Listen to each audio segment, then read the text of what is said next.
আসসালামু আলাইকুম। বাংলাদেশ বেতার রাজশাহী স্থানীয় সংবাদ পড়ছি রুকসানা আক্তার লাকি। 4 বিভাগে নতুন বিভাগীয় কমিশনার নিয়োগ দিয়েছে সরকার। রাজশাহী, খুলনা, সিলেট ও চট্টগ্রাম বিভাগে নতুন কমিশনার নিয়োগ দেওয়া হয়েছে। গতকাল সন্ধ্যায় জনপ্রশাসন মন্ত্রণালয়ের জারি করা প্রজ্ঞাপনে এ তথ্য জানানো হয়। তথ্য যোগাযোগ প্রযুক্তি বিভাগের অতিরিক্ত সচিব খন্দকার আজিম আহমেদকে রাজশাহীতে, স্বরাষ্ট্র মন্ত্রণালয়ের সুরক্ষা সেবা বিভাগের অতিরিক্ত সচিব সংযুক্ত মোহাম্মদ ফিরোজ সরকারকে খুলনায়, পদোন্নতির কারণে বিশেষ ভারপ্রাপ্ত কর্মকর্তা খান মোহাম্মদ রেজাউন নবীকে সিলেটে এবং স্বাস্থ্য সেবা বিভাগের অতিরিক্ত সচিব সংযুক্ত ড মোহাম্মদ জিয়াউদ্দিনকে চট্টগ্রামে বিভাগীয় কমিশনার নিযুক্ত করা হয়েছে। জনপ্রশাসন সংস্কার কমিশন প্রধান আব্দুল মুঈদ চৌধুরী বলেছেন, ক্যাডার বৈষম্য বিষয়বস্তু না হলেও এই বিষয় নিয়ে আলোচনা করা হবে। গতকাল রাজশাহী বিভাগ ও জেলা পর্যায়ের কর্মকর্তা এবং গণ্যমান্য ব্যক্তিদের সাথে জনপ্রশাসন সংস্কার কমিশনের মতবিনিময় সভা শেষে সাংবাদিকদের এক প্রশ্নের জবাবে তিনি কথা বলেন। এ সময় জনপ্রশাসন মন্ত্রণালয়ের সিনিয়র সচিব এবং কমিশনের সদস্য ড মোহাম্মদ মুখলেসুর রহমান, জনপ্রশাসন সংস্কার কমিশনের সদস্য ড সৈয়দা শাহিনা সোভান এবং মেহেদী হাসান উপস্থিত ছিলেন। বৈষম্যবিরোধী ছাত্র আন্দোলন ঘোষিত জাতীয় ছাত্র সংহতি সপ্তাহ পালনের অংশ হিসেবে রাজশাহী বিশ্ববিদ্যালয়ে মতবিনিময় সভা করেছে ক্রিয়াশীল বিভিন্ন ছাত্র সংগঠন। গতকাল সন্ধ্যায় বিশ্ববিদ্যালয়ের কেন্দ্রীয় ক্যাফেটেরিয়ায় এই সভা অনুষ্ঠিত হয়। সভায় আলোচকরা বলেন, ফ্যাসিবাদ বিরোধীদের মধ্যে কোনো বিভক্তি সৃষ্টির সুযোগ নেই। নিজেদের ভেদাভেদ ভুলে প্রয়োজনে সকল ছাত্র সংগঠনকে নিয়ে একটি নতুন প্ল্যাটফর্ম তৈরি করতে হবে। কোনো ষড়যন্ত্র সফল হওয়ার সুযোগ দেওয়া যাবে না। সভায় বৈষম্যবিরোধী ছাত্র আন্দোলনের সমন্বয়করা ছাড়াও ছাত্রদল, ছাত্র শিবির, ছাত্র ইউনিয়ন, ছাত্র ফেডারেশন এবং ছাত্র ফ্রন্ট সহ বিভিন্ন ছাত্র সংগঠনের প্রতিনিধিরা উপস্থিত ছিলেন। রাজশাহীর বাগমারায় মেয়াদোত্তীর্ণ ঔষধ বিক্রি করার অভিযোগে 2টি ফার্মেসিকে 30,000 টাকা জরিমানা করা হয়েছে। গতকাল রাজশাহী ঔষধ প্রশাসনের উদ্যোগে ভবানীগঞ্জ বাজারে গোডাউন মোড়ে এ অভিযান পরিচালনা করা হয়।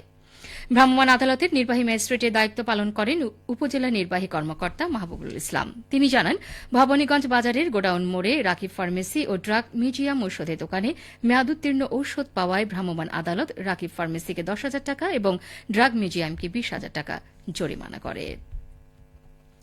বগুড়ার আদমদিঘিতে 146টি গাছ নিলামে বিক্রি করা হয়েছে। গতকাল উপজেলা পরিষদের সভাকক্ষে 6,10,000 টাকায় নিলামের মাধ্যমে সর্বোচ্চ মূল্যে এই গাছগুলো বিক্রয় করা হয়। এ সময় উপজেলা নির্বাহী অফিসার রুমানা আফরোজ, উপজেলা সহকারী কমিশনার ভূমি মাহমুদা সুলতানা, উপজেলা প্রকৌশলী রিপন কুমার সাহা, প্রকল্প বাস্তবায়ন অফিসার কাউসার আলী, কৃষি অফিসার মিঠু চন্দ্র অধিকারী উপস্থিত ছিলেন।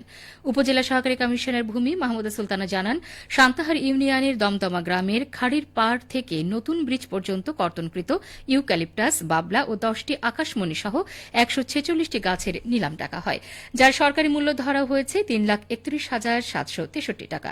এই নিলামে 70,000 টাকা জামানত দিয়ে 74 জন ব্যবসায়ীরা অংশগ্রহণ করেন। এরপর নিলাম কার্যক্রম শুরু হলে সর্বোচ্চ মূল্যে 6,10,000 টাকায় ক্রয় করেন ব্যবসায়ী দেলওয়ার হোসেন। বগুড়ার শিবগঞ্জ উপজেলায় কৃষক পর্যায়ে শুরু হয়েছে জিরার চাষাবাদ। কৃষি অফিসের সহায়তায় প্রদর্শনীর মাধ্যমে সর্বপ্রথম এই এলাকায় স্বল্প পরিসরে জিরার চাষ করছেন কৃষকরা। ইতিমধ্যে জিরার গাছগুলো বড় হয়ে ফুল ও ফল আসতে শুরু করেছে। উপজেলার দেউলি ও মোকামতলা ইউনিয়নের কৃষ্ণপুর, মোকামতলা সহ কয়েকটি এলাকায় জিরা খেতে যত্ন নিচ্ছেন কৃষকেরা।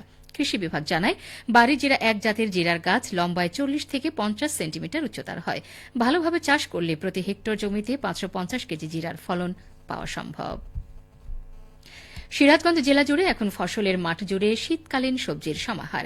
কৃষকেরা ব্যস্ততায় দিন কাটাচ্ছে বিভিন্ন শাক, শিম, আলু, ফুলকপি ও বাঁধাকপি রোপণ ও পরিচর্যায়। সিরাজগঞ্জ জেলা কৃষি সম্প্রসারণ কর্মকর্তা আজামা আহসান শহীদ সরকার জানান, 16 অক্টোবর থেকে শুরু হয়েছে শীতকালীন শাকসবজি চাষাবাদ মৌসুম। এই মৌসুম চলবে 15 মার্চ পর্যন্ত। চলতি মৌসুমে সিরাজগঞ্জ জেলা জুড়ে 8,640 হেক্টর জমিতে শীতকালীন সবজি চাষাবাদের লক্ষ্য নির্ধারণ করা হয়েছে। ইতিমধ্যে আবাদ হয়েছে 6,347 হেক্টর জমিতে। খেলার খবর, ফুটবল। নওগাঁয় শহীদ জিয়াউর রহমান স্মৃতি আন্তঃপৌর ওয়ার্ড ফুটবল টুর্নামেন্টে প্রথম সেমিফাইনাল খেলা অনুষ্ঠিত হবে আগামীকাল। আজ কোয়ার্টার ফাইনালে মুখোমুখি হবে 2 নম্বর ও 7 নম্বর ওয়ার্ড ফুটবল দল। বিকেল 3টায় নওগাঁ জেলা স্টেডিয়াম মাঠে এই ম্যাচ অনুষ্ঠিত হবে। টুর্নামেন্ট কমিটির আহ্বায়ক জাতীয় ফুটবল দলের সাবেক খেলোয়াড় এনামুল হক বলেন, প্রথম সেমিফাইনালে মুখোমুখি হবে নওগাঁ পৌরসভার 1 নম্বর ও 5 নম্বর ওয়ার্ড ফুটবল দল। দ্বিতীয় সেমিফাইনাল, তৃতীয় নির্ধারণী ও ফাইনাল খেলার তারিখ পরবর্তীতে জানানো হবে। খেলা চলাকালে সকালে সর্বসাধারণের জন্য স্টেডিয়াম মাঠের দর্শক গ্যালারি উন্মুক্ত রাখা হবে বলে জানানো হয়েছে। সবশেষে আবহাওয়া। আজ দুপুর 12টায় রাজশাহীতে তাপমাত্রা ছিল 26.5 ডিগ্রি সেলসিয়াস। এ সময় বাতাসে আপেক্ষিক আর্দ্রতার পরিমাণ 56%। রাজশাহী ও পার্শ্ববর্তী এলাকায় আজ সূর্যাস্ত সন্ধ্যে 5টা 15 মিনিটে। সংবাদ শেষ হল। আমাদের পরবর্তী সংবাদ দুপুর 2টা 5 মিনিটে।